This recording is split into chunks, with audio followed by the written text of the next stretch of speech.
ADN Podcast. ADN Podcast. Voces con contenido.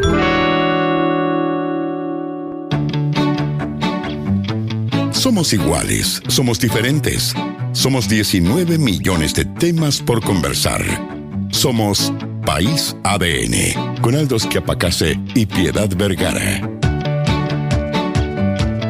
Yo creo que hoy no tenemos que perder tiempo. Partamos al tiro. Está muy sabroso eso. O sea, es que ya teleserie encuentro, Ansioso, teleserie vertical. Yo me desperté hoy día viendo cosas, o sea, las redes sociales mías hoy en día son esta teleserie.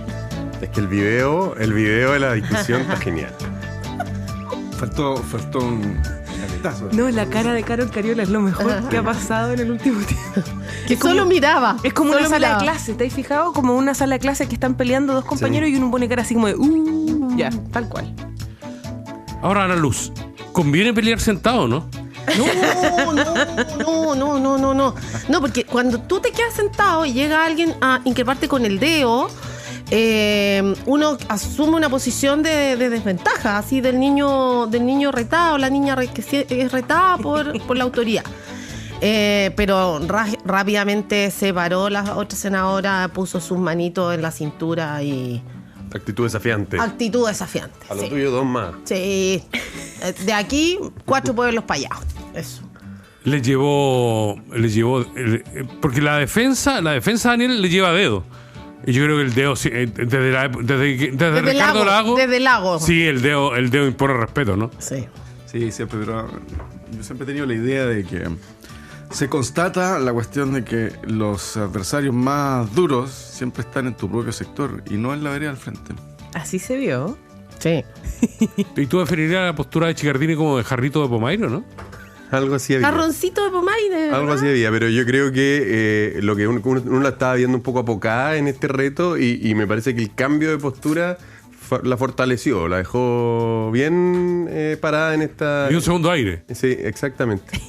Como Argentina con Egipto. No. Para mí Porque ahí habría Pero intervenido además- Carlos Cariola. Oye.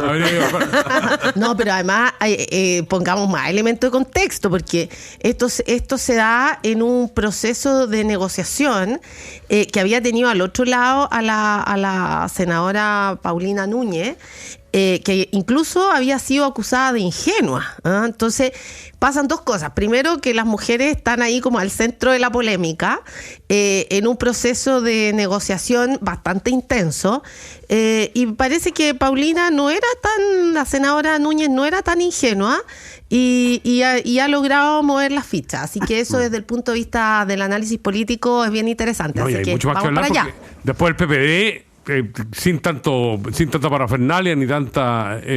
también... Por eso. Se ven a sacarse los ojos entre ellos. Exacto. Sí. Pero no empecé a gozar antes de la discusión, pues, José Antonio. Que está muy bueno. Estamos hoy día con Ana Luz Durán, doctora en Derecho y Ciencia Política, directora ejecutiva de Asuntos Internacionales de la Universidad San Sebastián, consejera del Consejo Nacional de Educación. Bienvenida, Ana Luz, buenos días. Buenos días. Con Daniel Grimaldi, director ejecutivo de la Fundación Chile 21, doctor en Estudios Políticos y docente de la Facultad de Gobierno de la Universidad de Chile. Daniel, bienvenido. Y con José Antonio Valenzuela, abogado de la Universidad de Chile, magíster en Políticas Públicas en el London School of Economics y director ejecutivo de Pivotes. Listo. Yo no voy a decir nada. Denle. Hablamos de la discusión del megaproyecto, para ponerle algún tipo de referencia. Hablamos de la discrepancia dentro del Partido Socialista y del PPD con el resto de la oposición. Hablamos de un tránsito que tiene que ser muy, muy acelerado porque el proyecto tiene que ser despachado, de acuerdo a los plazos, el próximo miércoles. Y hablamos de esta necesidad de negociación que ha impulsado la presidenta del Senado, Paulina Núñez. Parto contigo, José Antonio. ¿Qué sensación te deja esta necesidad de diálogo y cómo se ha desarrollado un diálogo bien áspero y bien discutido en estos primeros días? Sí, lo que uno había estado viendo hasta ahora era esta idea, por un lado, de que el proyecto tenía muchos límites que no se podían cruzar y por lo tanto admitía pocos cambios desde el gobierno y desde la oposición esta sacralización de la unidad.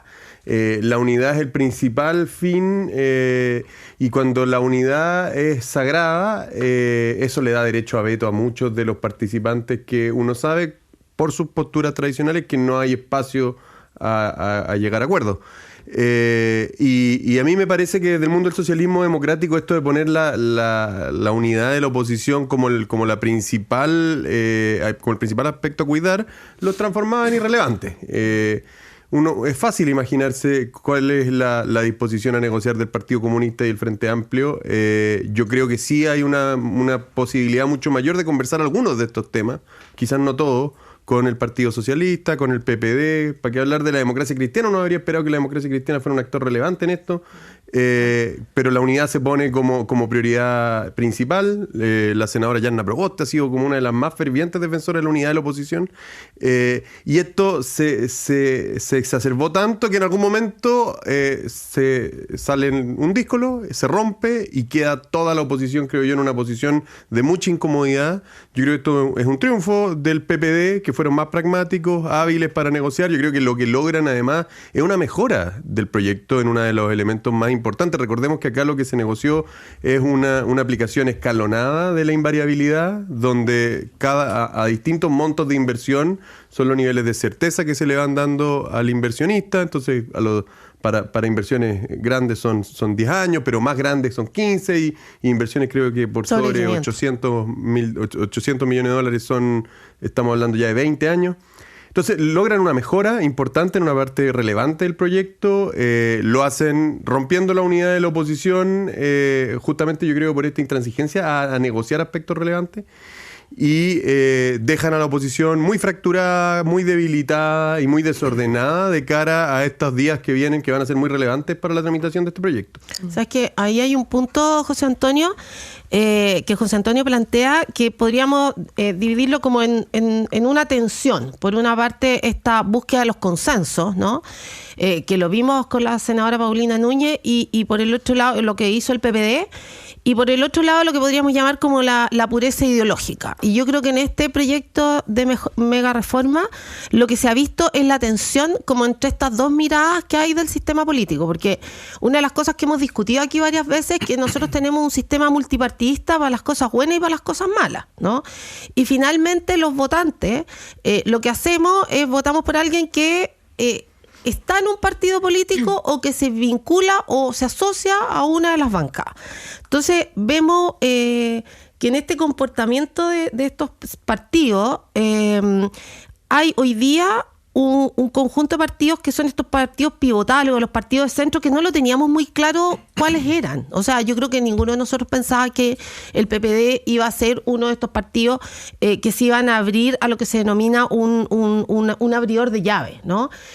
Habíamos pensado probablemente en otros partidos, a lo mejor lo que tú habías dicho, lo que planteó José Antonio respecto a la democracia cristiana, que podría haber tomado un rol mucho más de liderazgo en términos de la negociación.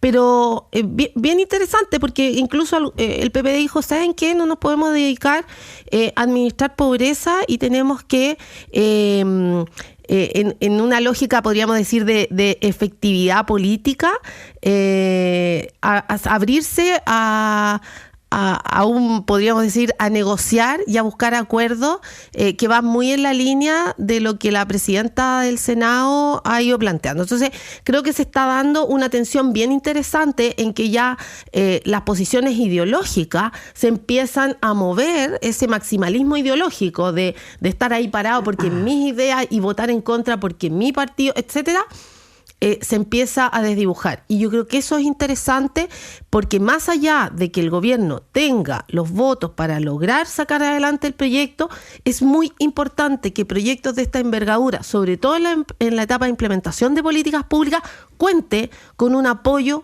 de la mayoría de los actores, independiente de si son de gobierno o oposición. Entonces, eso yo creo que es bueno para el país en términos de formulación de políticas públicas. Eso no excluye que efectivamente cada uno de los partidos tiene que promover y propiciar sus propias posturas. Así que me parece interesante lo que está pasando. Daniel Grimaldi. Yo creo que aquí hay que comprender una situación de base de la realidad, y es que el gobierno, si es que no se producen los desafueros de senadores, que está ahí visto Calisto, está la senadora Flores, está Kusanovich también, que hay posibilidad de que se caiga ese escenario. Uh-huh. Si esto sigue una tramitación rápida y no sucede eso, el gobierno tiene la posibilidad de aprobar con todo su sector, más un par de demócratas, el proyecto. Por lo tanto, la oposición quedaría completamente en la irrelevancia, al margen. Entonces ahí uno puede pensar que la oposición tiene dos alternativas. Una es fortalecerse como oposición y decir, ok, apruébenlo, pero nosotros no somos responsables de esto, ustedes con los resultados, que pueden ser malos, pueden ser buenos, pero lo que gana ahí es la oposición, su unidad, su postura frente al país, decir, nosotros nos lavamos las manos y esto es cosa del gobierno, nosotros no fuimos cómplices de eso. Ahora, en una labor legislativa, creo que lo principal no es eso, esa es una perspectiva más bien política de la oposición, cómo se plantea como grupo frente al país, y eso implica tener una apuesta de que ellos van a establecer líneas que van a privilegiar que se consolide un polo de oposición primero. Lo segundo es, ok, si me parece mala esta reforma, lo que tengo que hacer en mi posición de debilidad es morigerarla, intentar de que sea menos mala, intentar de que se acerque un poco más a mi sector, no para decir, me encanta la reforma, sino que al menos decir, ciudadanos, ustedes votaron por mí, no estábamos de acuerdo con esta reforma, pero al menos hicimos lo que pudimos por morigerarla un poco. Se cambió esto, eso no significa que después se apruebe y salgan todos de las manos, es un excelente proyecto. No, yo creo que la oposición debe asumir su condición de minoría, de debilidad, de desorganización, y en eso el juego está en, bueno, sean responsables y si el proyecto es malo, traten de hacer lo menos malo posible. Creo que aquí hubo una negociación del PPD que tampoco tiene una profundidad tan grande, porque eso no quita que el proyecto vaya a ser enviado con el apoyo del PPD también al Tribunal Constitucional. Entonces, el Tribunal Constitucional... De hecho, ya lo dijeron. Sí. Entonces, ¿en qué queda? Ok, si el Tribunal Constitucional dice es inconstitucional, vale, la oposición ganó. Y si el Tribunal Constitucional dice no hay problema de inconstitucionalidad sobre la invalidabilidad tributaria, entonces el proyecto igual mejoró un poco. Entonces, ¿quién gana aquí? Creo que la decisión es más bien correcta. Pero mira, es muy común, y eso es lo que ha planteado, o sea, la posición del Frente Amplio, el Partido Socialista, de ir de todas maneras, o sea, de algunos parlamentarios, de ir de todas maneras al Tribunal Constitucional. Y el PPD también. Y el PPD también. Eso es muy típico, o sea, cuando la minoría, o sea, cuando se produce una derrota política de un grupo político en el hemiciclo, en la Cámara, en el Senado, lo que hacen los propios partidos es ir a estas cortes, a estos espacios como el Tribunal Constitucional para intentar revertir la derrota política. Y eso es parte de lo que hacen los partidos y es parte del juego político. Entonces, hoy día lo que nosotros estamos evidenciando es la realidad del juego político en un proyecto que en este caso es emblemático para el gobierno, porque se centra en uno de los compromisos fundamentales del programa de gobierno y por los cuales logró ganar la elección, y los partidos de la oposición, dado que no logran negociar ni avanzar porque están, como dijo Daniel, en la irrelevancia muchos de ellos, van a tratar de revertir esta derrota política a través del Tribunal Constitucional, que fue lo que vimos que pasó en el ámbito de educación hace unas semanas atrás. Y también es interesante mirar cómo el artículo en el cual se está llegando a un acuerdo, la materia específica en la cual se hace esta modificación, es probablemente el artículo que tenía más reparos de constitucionalidad, y los reparos y los cambios que se están haciendo yo creo que apuntan justamente a fortalecer el artículo y a blindarlo un poquitito. Acá Jorge Correa Sutil y otros constitucionalistas habían planteado que esta idea de amarrar de mano al legislador por 20 años sin una contraprestación para el Estado, sin que el Estado se tuviera un beneficio directo de esto, era complejo. ¿Y qué es lo que se está haciendo entonces? Hay una pequeña sobretasa, un impuesto más alto que paga quien quiera acceder a la invariabilidad, se va moderando escalonadamente su aplicación, y además con los votos del PPD esto puede llegar incluso a 4/7 en las dos cámaras, que es el quórum constitucional. Entonces lo que hace, yo creo que muy hábilmente el ministro Quirós, es blindar el artículo, uno de los artículos que para él es esencial de la propuesta, y darle una fortaleza para enfrentar este proceso que sabe que se va a venir en el Tribunal Constitucional desde una postura mucho más sólida desde el punto de vista legal, desde el punto de vista de política pública y desde el punto de vista constitucional, porque yo creo que la gran mayoría de los demás artículos veo que el argumento constitucional es mucho menos sólido. Pero Daniel, esto vuelve a poner en el eje del debate al Tribunal Constitucional, que es como las mareas. Cuando no le gustaba a alguien, ahora les gusta, y así sucesivamente. Pero pone al megaproyecto dentro de un terreno que también es bien complejo, que es la constitucionalidad de las medidas, ¿no? Sí, a ver, claro, uno se puede preguntar, bueno, aquellos que estaban en contra del Tribunal Constitucional, de eliminarlo, ahora están recurriendo a él constantemente. Es parte de la regla del juego, y las reglas del juego que están, hay que jugar con lo que existe. Ahora, si no existiera el Tribunal Constitucional, existiría otro órgano que velaría por la constitucionalidad última de las normas, tal vez no con la facilidad con que se puede acceder ahora al Tribunal Constitucional, generando una especie de tercera cámara. A mí no me parece que debieran ser electos los ministros del Tribunal Constitucional de la manera en que son electos. En fin, muchas cosas, pero... Acuérdate que fue materia de debate constitucional fundamentalmente en la segunda Por supuesto, sí, pero la cuestión es que todo... En la primera también, en la primera gran creo que parte es de los eliminada. países tiene algún consejo, consejo de Estado, consejo donde pertenecen algunos expresidentes, donde se vela porque se respete la Constitución. Es un tribunal de última instancia, que es diferente al chileno. Entonces, a mí no me espanta que los políticos ahora quieran recurrir a esto habiendo estado en contra antes. Es parte de la política normal. Lo que a mí me llama la atención es, vuelvo al punto sobre la oposición. ¿Qué incentivos tiene la oposición hoy día para fortalecerse como un bloque? Creo que tiene pocos. El Frente Amplio despejó hace muy poco sus posiciones políticas, se hizo una evaluación sobre el gobierno de Boric, se declaró un partido socialista, tampoco es sorprendente, de la órbita del socialismo. El Partido Socialista está esperando su conferencia de programa. También tiene pendiente un cambio de dirección, hay una competencia fuerte ahí. El PPD recién acaba de cambiar su directiva, está Raúl Soto, asumió el sábado pasado. La Democracia Cristiana también está en un cambio importante, entonces al Partido Comunista le falta definir su nueva directiva. Mientras eso no cambie, no van a haber líneas nuevas dentro de la oposición.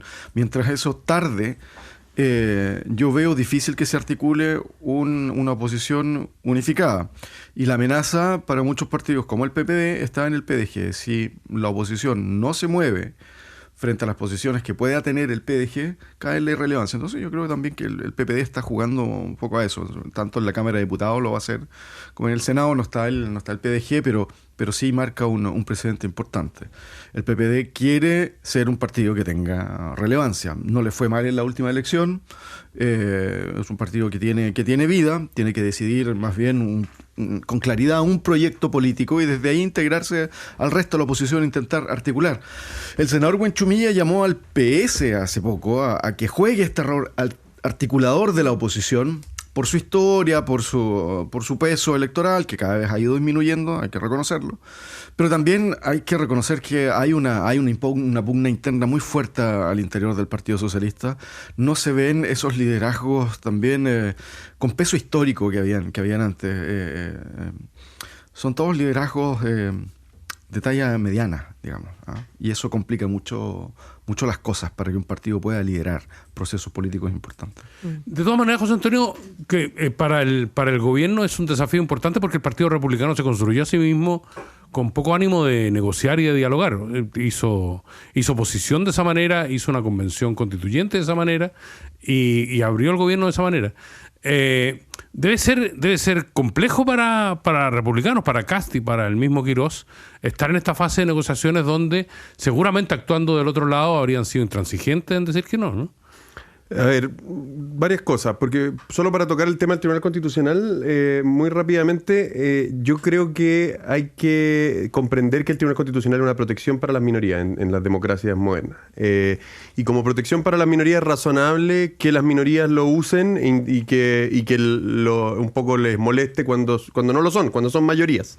Que fue un poco lo que hemos vivido con las izquierdas en Chile y ahora probablemente la derecha también va a estar un poco más preocupado del rol de la injerencia que tiene en la formulación de sus políticas públicas. Ya lo vivió con el tema de las escuelas protegidas. Respecto a lo que es el Partido Socialista y el rol que está teniendo dentro de la oposición, yo creo que el Partido Socialista está viviendo una complejidad. Efectivamente creo que hay un vacío de liderazgo. Yo no sé acá qué ha pasado con el exministro Elizalde, que está un poco ausente de esta discusión, y yo creo que es de los liderazgos de talla más grande que uno está echando de menos. Y uno sabe que el diputado Manucheri es como de su lote y empiezan las elucubraciones de si él está en uno de los dos bandos de este conflicto. Pero yo creo que hay una pequeña e incipiente frente amplización del Partido Socialista con algunos de sus diputados, y creo también con la senadora Chicardini, el diputado Juan Santana, el diputado Daniel Manucheri, esta bancada más joven que uno empieza a tener mucha menos claridad respecto a qué los distancia y cuáles son las diferencias entre estos nuevos diputados socialistas de lo que ha sido tradicionalmente el Frente Amplio. Yo lo veo cada vez menos claro y creo que eso arriesga a la pérdida y a la difuminación de la identidad del socialismo que tradicionalmente ha sido muy clara. Respecto a los acuerdos que está negociando el gobierno y cómo esto le pega a republicanos, yo creo que al menos en este acuerdo específico de la invariabilidad, no creo que el mundo republicano rasgue vestiduras. Yo creo que ellos han sido muy claros cuando definen ciertas líneas rojas y, por ejemplo, y muy articulado como en el mensaje político, en la cuña para la televisión. Esto es algo muy técnico. Entonces, cuando esto era que tú con tu plata de pensiones le pasaras plata al Estado, ahí uno sabe que los republicanos van a salir fuertes. Cuando son temas más valóricos del conservadurismo, también. La invariabilidad tributaria yo creo que es un tema que les importa menos. No es su fuerte. Que Quirós tiene un ancho de banda muy grande para decidir y para tomar y para empujar una agenda. No es el fuerte del mundo republicano todas estas medidas para fortalecer la inversión. Y yo creo que sí se va empoderando el ministro Quirós. Yo creo que el ministro Quirós a muchos no les cae bien, genera antipatía, pero está siendo extremadamente efectivo. Y es la única área, y acá sumo también a los ministros que lo suelen acompañar, medio ambiente sobre todo, que está dando resultados, que está teniendo cosas concretas que mostrar de la gestión del gobierno en estos primeros 100 días. Y este acuerdo, en el fondo allanamiento con la oposición y al mismo tiempo dejar a la oposición en un pie muy complicado para enfrentar estos últimos días de tramitación, creo que hablan de un manejo mucho más hábil y mucho más pragmático de lo que algunos pensaron. Ahí también yo veo que transitamos entre lógicas de pasión política y pragmatismo político.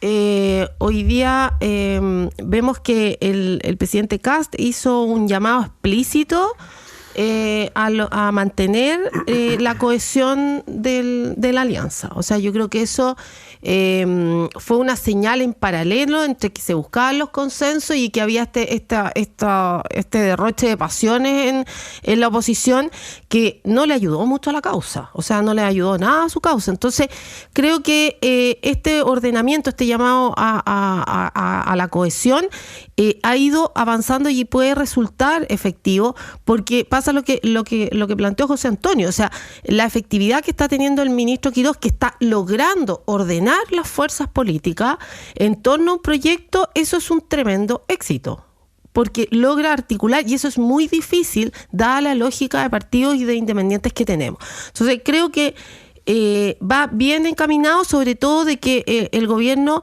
y los partidos que lo apoyan, no nos olvidemos que no hace mucho rato estaban divididos, habían peleas, habían acusaciones cruzadas hace 3 días atrás, de semioficialismo, cosas que habían salido. Entonces creo que esto se puede ordenar, y yo creo que si es así, este proyecto va a ser completamente viable con acuerdos mayoritarios. Independientemente de que sirva o no. Es que, a ver, lo que pasa es que hace un momento atrás dije que uno de los elementos importantes es la implementación de las políticas. Y cuando tú tienes mayores niveles de consenso y ha habido mayores niveles de discusión, lo que se espera y se escucha, o sea, todos estos proyectos tienen audiencias públicas, van distintos actores a presentar sus puntos de vista, se les escucha. Entonces, cuando el sistema político y el proceso legislativo y de formulación de políticas públicas funciona, hace que tengamos políticas públicas más efectivas. Eso no necesariamente implica que al momento de la implementación, y lo hemos visto en distintas áreas sectoriales y digamos, y centrales de ciertas políticas públicas que han cambiado estructuralmente áreas del país, que obviamente hay problemas en la implementación. Pero entre mayor discusión y mayor perspectiva, debiese tener un mejor proyecto. Uh-huh. Hacemos País ADN con Ana Luz Durán, con Daniel Grimaldi, con José Antonio Valenzuela esta mañana. Con Claro vive el fútbol en 4K. Si eres cliente TV Claro, disfruta Chilevisión 4K con 4 veces más definición. Y si aún no lo eres, cámbiate al doble pack premium de Claro y vívelo como nunca antes. Claro. Y Locker Medical de Maletec es una solución creada para que los pacientes puedan retirar sus medicamentos en centros de salud de forma segura y privada. Porque cuando se trata de salud, la tecnología debe estar al servicio de las personas. Conoce más de este servicio en maletec.cl. ¿Buscas un panorama bueno para ver el Mundial? Entonces anda a El Carnicero y aprovecha la oferta mundialera de la semana en la región metropolitana, Antofagasta, Valparaíso y el Maule. Y O'Higgins también, ideal para disfrutar cada partido. El Carnicero, maestro en carnes. Un mensaje para los empresarios. Bienvenido a la nueva era de empresas que son más ágiles, más rápidas y más inteligentes. Las empresas agénticas. Con De Fontana integras inteligencia artificial que automatiza, anticipa y mejora tus decisiones. Evoluciona con De Fontana, el único ERP agéntico de Latinoamérica. Ana Luz Durán, Daniel Grimaldi y José Antonio Valenzuela en esta mañana con nosotros.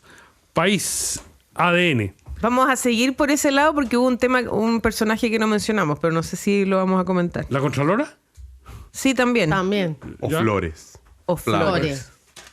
Ya, es que de todo lo que estábamos hablando anteriormente, había un punto, una declaración que me parece interesante de revisar, que tiene que ver con el senador Flores, del Partido de la Democracia Cristiana, que acusó que el gobierno entró en una lógica de libre mercado y algo compró o vendió. Y lanzó una crítica a lo que decíamos recién al PPD, diciendo: yo quisiera saber el precio de esa venta. ¿En qué nos estamos metiendo? Sí, Osvaldo Andrade acaba de hablar en esta radio y dijo que el PPD era en el Senado lo que el PDG había sido en la Cámara de Diputados. Es una forma elegante ponerlo, pero Sí, el diputado Flores le dijo como... la compraventa de votos que acusa el senador Flores. O sea, senador. Precio de esa venta. Sí, porque él está diciendo que acá hay una compraventa de votos. El gobierno compró y el PPD vendió. Yo, sinceramente, a mí me sorprende la posición y postura que ha adoptado la Democracia Cristiana. La Democracia Cristiana es un partido que estuvo al borde de la desaparición. Tuvo, yo creo que un nuevo impulso en esta última elección porque no le fue mal. Creció su bancada de diputados, creció su bancada de senadores también. Y uno habría esperado que en este nuevo periodo que se inició, la Democracia Cristiana tuviera una estrategia para recuperar una cierta relevancia, para también posicionar una identidad distinta al del resto de los partidos de la oposición, especialmente al Frente Amplio y el PC. Y lo que uno ve es completamente lo contrario. Yo lo decía antes, pero la senadora Yanna Proboste tiene como única y principal obsesión la unidad de la oposición, cuando esa unidad a mí me parece que a todas luces difumina y debilita la identidad de la democracia cristiana. Yo creo que la democracia cristiana podría cumplir un rol importante en mejorar normas de este proyecto. La invariabilidad era una. ¿Por qué no estuvieron haciendo esfuerzos porque salga un mejor proyecto de ley? Y acá me cuelgo de lo que decía Daniel, en un contexto en que no tienen los votos, porque esto se le puede explicar a la ciudadanía. El gobierno tiene los votos para aprobarlos sin ellos. Por lo tanto, la democracia cristiana puede asumir un rol de generar un proyecto que sea mejor y que represente mejor los temores y las ideas del progresismo. Hay todavía normas que podrían mejorarse y que son muy relevantes para Chile. Yo voy a mencionar una. Esta norma que genera una indemnización a quienes tienen un proyecto que se anula en tribunales. A mí me parece que es una buena norma, que está bien inspirada y va en la dirección correcta. Porque un titular de un proyecto grande puede pasar 4 años en tribunales cuando ya tuvo su permiso. Pasó 2 o 3 años evaluando su proyecto, le dan su permiso y luego puede pasar 4 años en tribunales y esos 4 años son solo espera para empezar a construir y generar empleo y generar recaudación para el Estado. Pero todavía tiene espacios para mejora. Yo creo que es bueno que haya contrapesos en las discusiones y en las negociaciones de este tipo de proyectos, pero la DC y hasta ahora la oposición en general no cumplía un rol. Yo creo que el PPD puede tener un rol importante ahí, pero ojalá la DC se sume a ese interés y a ese afán por mejorar normas y podamos, por ejemplo, a transformar esto en un seguro donde el titular, el inversionista, ponga una prima y en el fondo asuma parte del costo de blindar ese riesgo de que te anulen un proyecto. Eso por nombrar un ejemplo de varios. No, y también, o sea, otro concepto que se usa harto, el de pirquineo de votos, ¿no? Que uno empieza como a buscar votos, a pirquinear los votos. Y eso que puede sonar un poco, digamos, como divertido, que andamos buscando los votos, tiene algo bien cierto, que en estas transacciones tan operativas, por ejemplo, como aquí se cambió el tema de los plazos, asociado a determinados montos de inversión, estas negociaciones no tienen que ver con elementos ideológicos a la base, porque pasan a ser transacciones sobre aspectos puntuales de los proyectos. Y en ese sentido, y yo comparto lo que ha planteado tanto Daniel como José Antonio, que yo no he visto cuáles son las propuestas. A ver, que se sume el Partido Socialista, que se sume la Democracia Cristiana, que se sume el PPD. Ya, ¿cuál es la propuesta que hay respecto al proyecto? O sea, ¿cuáles son las modificaciones que lo harían mejor? Entonces yo creo que ahí también ha fallado y nos hemos quedado más en estas cosas más transaccionales, de saber cómo los partidos que cumplían roles importantes en la historia política de nuestro país hacen propuestas o dicen qué elementos debiesen modificarse más allá de la oposición al proyecto solo desde el punto de vista ideológico por ser oposición al gobierno. Entonces creo que ahí hay un espacio que todavía se puede abrir y que los partidos efectivamente y sus líderes terminen con estas peleas de pasiones que hay internamente, que hemos visto en las últimas horas, por decirlo de alguna manera, y días, y que podamos avanzar en este proyecto. Daniel Grimaldi. Vuelvo al punto de la realidad es muy distinta a lo que se quisiera en la oposición, y es que el gobierno puede pasar el proyecto tal cual como está. La labor de un legislador, la responsabilidad de un legislador con sus electores no es quedarse al margen, es en esa condición de minoría intentar correrlo hacia lo que puede ser más responsable. Ahora, aquí también para aquellos que logran una negociación con el gobierno para modificar este proyecto, también es importante que logren tener una comunicación asertiva y efectiva de lo que significa esta modificación. Es bien distinto salir apoyando al proyecto, a decir, miren, no estamos de acuerdo en general con esto, pero esto va a tener un efecto menos negativo que como estaba. Y nuestra responsabilidad es cuidar, por ejemplo, a las pequeñas y medianas empresas, es proteger, los ingresos del Estado que van a políticas sociales, a los sectores más vulnerables, cuidar que el Estado no quede desfinanciado. A mí me preocupa más que la invariabilidad tributaria. Me preocupa, o sea, asumiendo que ya se modificó, digamos que para los proyectos grandes que son varios miles de millones de dólares, no cambia mucho la cosa, es lo que cambia es más bien para inversiones menores. Bueno, ya eso es una modificación. Ahora, importante cómo se va a compensar el déficit fiscal que no ha dicho únicamente el entorno técnico nacional ni la política nacional, sino que también lo advierte el Fondo Monetario Internacional, el Consejo Fiscal Autónomo. No son los parlamentarios, no son los políticos solamente los que ponen este problema, y en que este proyecto hacia el 2031 va a generar un déficit fiscal enorme. Ya sabemos que no hay ningún país que por solamente el hecho de bajar impuestos genere crecimiento económico. Sí, me van a decir que el caso de Irlanda, el caso de Singapur, y hay otros casos puntuales. Sí, pero es que eso va acompañado de otras cosas también. Son países que tienen una cultura del trabajo distinta, son países que han generado capital humano con otras características. El desempleo de Chile incluso ya está alcanzando niveles estructurales que son muy preocupantes, y en que tenemos una mano de obra que no está adecuada al cambio estructural que necesita la economía chilena. También, si seguimos produciendo lo mismo y de la misma manera, si no tenemos un cambio en nuestra política industrial, no vamos a crecer por muy bajo que estén los impuestos. ¿Qué pretendemos, vivir del retail? Perdón, ¿pretendemos ser un país de retail? Creo que no. Entonces necesitamos pensar una transformación de la estructura económica de Chile, pensar cómo se mejora el capital humano, cómo los jóvenes están aprendiendo cosas que sean efectivas para el trabajo. A mí me preocupan más esas cosas. Creo que no. Si genera un crecimiento en la economía chilena, va a ser una cuestión marginal en el corto plazo. Lo más certero es que lo que dice el Fondo Monetario Internacional, ojo, los riesgos son importantes para las economías como la chilena, que no se ha actualizado en su matriz productiva, que no se ha actualizado en su formación de capital humano. Una rebaja de impuestos de esta categoría no genera un impacto en el crecimiento deseado y puede terminar siendo más perjudicial. Frente a ese escenario, ¿qué es lo que corresponde a los legisladores? Morigeren los efectos negativos. No, yo creo que Daniel pone un punto que es muy relevante, que es que este proyecto de ley, más allá de las visiones que podamos tener, que yo tengo una visión distinta que Daniel, yo creo que este proyecto de ley es un empujón importante para romper una inercia de estancamiento económico. Un shock de inversión contribuye mucho al crecimiento de corto plazo, pero es claramente insuficiente. De partida, este proyecto viene acompañado de una segunda dimensión, que es la dimensión de facilitación regulatoria y permiso, que también contribuye a un choque importante de inversión que yo creo que es necesario para salir de la inercia, para romper la inercia, pero insuficiente para cambiar la tendencia de largo plazo. Si Chile quiere volver a crecer, necesita hacer mucho más que eso. Y no es cambiar el modelo productivo, no es dejar de exportar las cosas que sabemos hacer bien y que somos mejores y más competitivos para hacerlo. Chile no tiene que dejar de ser un país minero en un contexto donde la transición, la descarbonización hace cada vez más importante los minerales que exporta Chile. Chile no tiene que dejar de ser salmonero en un contexto en que se va a necesitar cada vez más proteína y la del salmón es la menos contaminante de las proteínas animales.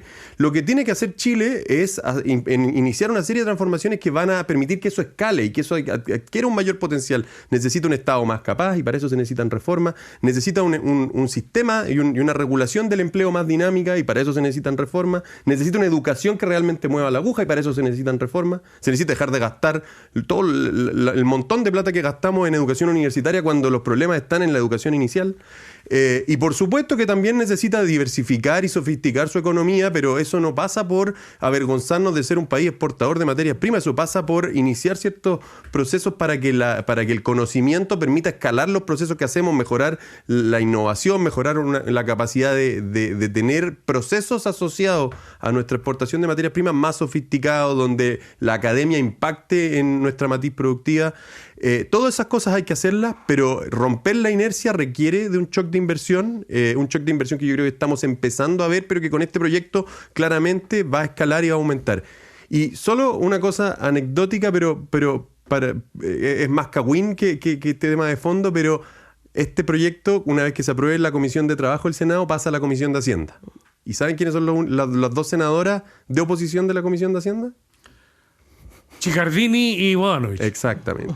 Así que va a estar entretenida la discusión particular que se viene en Hacienda. Oye, ¿La sentáis juntos o la sentáis separados? Yo creo que juntas. Tienen que estar juntas. Tienen que estar juntas. Tienen que estar juntas. Les queda un tiempo para abuenarse. Pero con una barrera de contención. Con alguien ahí, como divino. Una valla papal. Oye, una cosa interesante de lo que dice José Antonio, pero también es la articulación con los mercados internacionales. O sea, acá hemos, por ejemplo, a propósito de Codelco, ha entrado todo un cuestionamiento de cuánto ha logrado modernizarse o no modernizarse el Estado en uno de los temas que más produce, ¿no? que es el cobre. Y ahí también creo que hay que tener una mirada respecto al desarrollo de las economías en la región, que yo creo que eso también lo hemos perdido, como la mirada regional, y también de cómo se están, y ahí quiero volver al punto del capital humano avanzado. Uno de los problemas que más tenemos es en la articulación con la industria y los profesionales que estamos formando. Hoy día las empresas están mirando mucho lo que se llama la ciudadanía corporativa, que tiene que ver con cómo no solo nos hacemos cargo de los productos que vendemos y de nuestros compradores, sino que también de conectarse con el mundo de la formación técnica y profesional para tener los profesionales más pertinentes, porque los cambios son muy rápidos. Entonces, creo que este proyecto y cómo nos vamos a modernizar en el ámbito de las inversiones, del trabajo, tiene un fuerte componente en educación. Porque claramente hay una brecha en términos no solo temporales, sino de lo que busca la industria, que es clave para nuestro país. Nosotros si formamos profesionales que no van a la par con el desarrollo productivo nacional y mundial, vamos a estar no solo formando, no quiero decir cesantes, sino profesionales poco pertinentes para los mercados laborales nacionales y mundiales, que hoy día son globales. Y yo creo que eso es fundamental para que proyectos de esta envergadura en el largo plazo, porque son políticas públicas de largo plazo, tengan éxito. Hablemos un poquito de... Dorothy. ¿De? Tú querías hablar de Dorothy. De la Contralora. Puede ser un tema. Quería hablar de la impunidad con que se toma medida hoy día. Vieron que la reunión de la OTAN terminó con... ¿Vieron el regalo que le hizo Erdogan a los que fueron a la cumbre, no? Una pistola grabada con 6 balas. Mira, suave. Suave. Es como un regalo de narcos. Es como, está grabada en el cañón y en la... ¿Las balas también? No, las balas no están grabadas. Sí, qué brutal. Pero Dorothy Pérez y la Contraloría, lo de Por nada. Por nada el dato, pero dale. No, que también quería... La OTAN, todo junto, todo Todo junto. Dale, junto, dale, ¿no? dale. Que haya 6 árbitros argentinos en un partido contra Francia, impunidad, por ejemplo. Y todo. Pero a propósito de impunidad, la Contraloría también está en tela de juicio en esto que hablábamos, Daniel, de las mareas, que de repente estaba a favor, de repente estaba en contra, a propósito de la decisión sobre la ministra Steiner. Lo que llamó la atención la dureza de las declaraciones de Arturo Esquella, el presidente del Partido Republicano.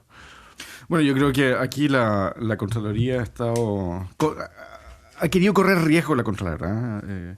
Ha recibido muchas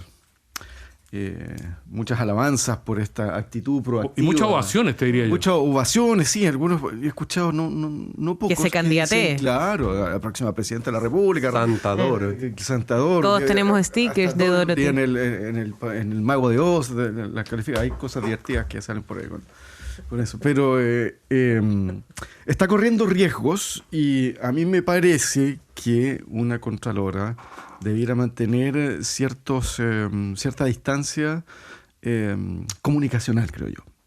Sin dejar de ser incisiva, sin dejar de escudriñar los actos administrativos del Estado. Tener bien claro cuál es el rol de la Contraloría y está pasando ahora. ¿Que no se la coma el personaje? Claro, que no se la coma el personaje. Y aquí yo siempre he dicho que soy partidario de aquellos que piensan que la Contraloría debiera ser un cuerpo colegiado. No puede ser que el control de los actos administrativos del Estado, y que ahora son actos políticos también, hay un componente político muy fuerte, dependa de un puesto, digamos, unipersonal. ¿Cómo puede ser que un funcionario con un puesto pueda controlar al Poder Ejecutivo? Me parece desbalanceado. Debiera ser un consejo, además que se necesitan muchos especialistas. Si la Contralora no sabe de todos los temas. Y está bien, digamos. Está muy bien, pero tú necesitas un normal. cuerpo de especialistas, un consejo que se haga responsable del control de los actos del Estado. Esta recomendación ya estuvo en una comisión transversal que se hizo en el gobierno de Sebastián Piñera, donde formó parte también el excontralor Ramiro Mendoza, y ahí se estableció claramente que lo ideal es avanzar hacia un cuerpo colegiado para despersonalizar esta función controladora del Poder Ejecutivo, para evitar precisamente problemas de exceso de alabanzas y también exceso de críticas sobre una persona. Yo creo que ese es el punto que debemos atender. Nadie puede ocupar la Contraloría General de la República para iniciar una carrera política. A ver.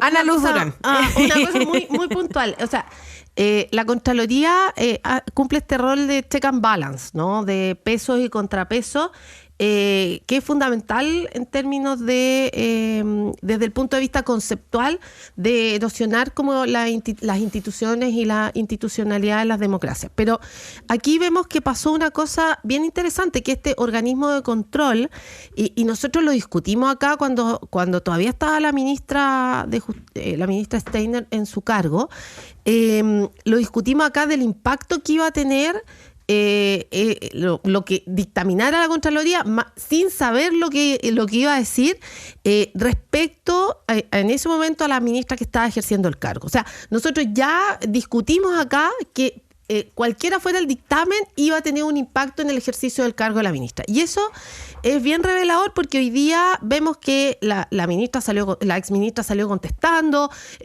reponiendo y reclamando también por las filtraciones y la información que hubo. Y eso puso en una situación este órgano que es como tan valorado de que evalúa los pesos, los contrapesos, que es diligente, que revela cosas, que lo hemos valorado. La Contralora pasó a ser de heroína villana. Entonces, ese tipo de cosas no pueden pasar, porque este tipo de instituciones tienen que lograr resguardar el rol que cumplen dentro de la institucionalidad pública, ¿no? A diferencia de los otros espacios donde sí se pueden dar las confrontaciones y las peleas, este es un espacio de resguardo que yo creo que hay que mantener efectivamente para que no se cuestione el rol que ejercen dentro de la institucionalidad pública. José Antonio Valenzuela. Yo estoy de acuerdo. Tanto lo que conversamos ahora respecto a Contraloría como el Tribunal Constitucional, hay ciertas cosas que no son a prueba del diseño orgánico, que la autoridad requiere un cierto autocontrol y habitar bien el cargo para cuidar las instituciones. Yo creo que es natural que Contraloría moleste a los gobiernos de turno y es natural que en el mundo de las derechas que la aplaudían hace un año empiece a generar incomodidad porque ahora son gobiernos. Me parece que el informe, al menos la materia del informe, los actos que fiscaliza, yo creo que es natural del rol que tiene Contraloría respecto a la ministra Steiner. Habiendo dicho eso, hay otras intervenciones de Contraloría que me han parecido más problemáticas y que yo creo que conecta un poco con lo que decía Daniel de este autocontrol que requiere Contraloría para saber cuándo entrar, pero también cuándo no. El caso de los niños haitianos fue una filtración de un preinforme, pero igual la forma en que se confeccionó ese preinforme y también las intervenciones posteriores de la Contralora, en ese caso, a mí me parecen complejas. Me parece que era un informe que se mete en muchas áreas que no son de competencia de la Contraloría, donde luego también fueron muy reticentes a hacer un poco a recular en algunas de las conclusiones que se desprendieron a partir de su informe, mucha defensa corporativa de que el informe estaba bien hecho, cuando la verdad es que no sé si en la confección del informe o en la forma de comunicar lo que vino después, fue claramente desmedido lo que se generó. Y también me parece que han habido otras intervenciones de Contraloría que tienen el mismo como rasgo preocupante. En algún momento, a propósito de lo del Estado quebrado, entró Contraloría. Y entró Contraloría como en una onda de que nosotros como órgano contralor vamos a revisar que se diga la verdad por parte de la autoridad. Y empieza a ser un controlador del discurso político, de los mensajes, de qué se puede y qué no se puede decir. Y ahora hace poco hubo un caso parecido con el alcalde de Huechurá, donde le dicen así como, usted no se puede adjudicar el haber logrado la construcción de algo en la comuna. Es la municipalidad de Huechurá. Y empieza a ser un órgano todopoderoso que lo controla todo. A mí me parece que eso es complejo y eso arriesga la reputación y un daño mucho más profundo a la Contraloría que el haber fiscalizado a un ministro, porque a veces es parte de su rol. Y solo para terminar, a mí me parece que es muy bueno el debate de los órganos, sobre estos órganos del Estado, ¿cuál es el espacio para los órganos unipersonales en el Estado? Porque a lo que vamos avanzando es que todos sean más o menos órganos colegiados, con un consejo, y todavía nos quedan algunos órganos unipersonales, la Contraloría, el Servicio de Impuesto Interno, de aquellos al menos especialmente relevantes. Y yo no sé, a veces pienso, acá hay un trade-off. El que sean varios integrantes de un consejo lo hace un poquitito más democrático, menos controlado por una sola persona y por lo tanto menos abierto a la captura o a que intereses personales se cuelen en lo que hace la institución, pero también lo vuelven mucho más lento y poco efectivo. No es lo mismo tomar decisiones de a 6 o 7 con equilibrios políticos y con peleas internas que hacerlo a través de una autoridad. Y eso yo creo que para algunas instituciones que tienen que ser muy eficaces, rápidas y que tienen que tomar decisiones permanentemente, como es la Contraloría, como es el Servicio de Impuesto Interno, me quedan algunas dudas. Yo creo que así como debate política pública es muy interesante el que hablé de Daniel, sí. Pero hay que pensar si queremos colegiarlo todo, porque colegiamos la presidencia también. Hay ciertas cosas que necesitan que haya una persona a cargo que rinda cuentas, que se haga cargo de las decisiones que toma y que las tome y que sea eficaz. Un minuto, Daniel. Yo creo que las decisiones bien tomadas son decisiones siempre más lentas. Son bien pensadas, y la democracia y la burocracia, en el buen sentido de la palabra, está hecha para proteger los derechos de los ciudadanos y para tomar decisiones pesadas, medidas. Ahora, el modelo está en el Banco Central. Tienes un consejo y tienes una presidenta del Banco Central. Yo aspiro a que podamos tener una Contraloría parecida a ese espíritu, digamos, donde haya un consejo de expertos que sea lo menos ligado al mundo partidario posible. Bueno, es imposible que no lo sea, que no tengan ideología alguna, pero que tengan un componente técnico altamente fuerte, probado, y si vienen del interior de la carrera de la Contraloría, mejor todavía. 30 segundos, Ana. Yo quiero decir algo. Yo soy miembro del Consejo Nacional de Educación. Somos 10 miembros. Es un organismo colegiado. y no somos más lentos porque tenemos plazo, y eso es bien importante. Pero sí, y esto es una discusión que yo creo que hay que retomar en este panel, es bien interesante la discusión con distintas perspectivas. Nosotros tomamos resoluciones en ámbitos de educación desde la primera infancia hasta la educación superior.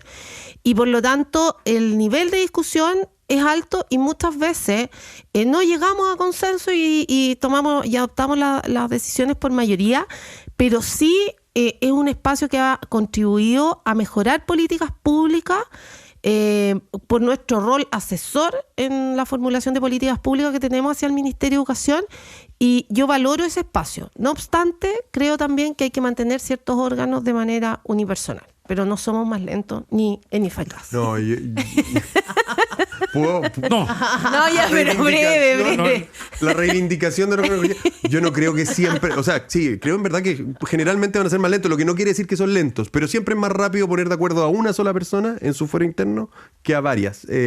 No digo que eso los vuelva lentos como si hay plazos, como dice la Ana Luz, sino que efectivamente poner de acuerdo a más gente lo hace más lento que cuando una sola persona toma decisiones. Eso es todo. Oye, gran debate el que hemos tenido en este panel el día de hoy. Agradecemos también a quienes nos acompañan a través de nuestra transmisión en YouTube. También se ha dado debate ahí. Está Alex, está Pablo, Patricio, Lorenzo, muchas personas que están participando de la discusión. Oscar, Javier, Erwin, muchísimas gracias, Carlos, muchos que están participando en esta discusión que nos acompañan día a día. Así que agradecerles también por el debate de nuestros panelistas el día de hoy y por supuesto también a quienes nos acompañan en la discusión a través de nuestra transmisión en vivo en YouTube. Saludos a Corral.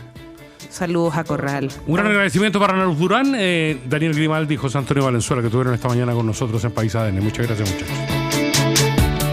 Esto fue País ADN, con Aldos Quiapacase y Piedad Vergara. Conversación, actualidad y los temas de hoy. ADN, la voz de todos para todo Chile.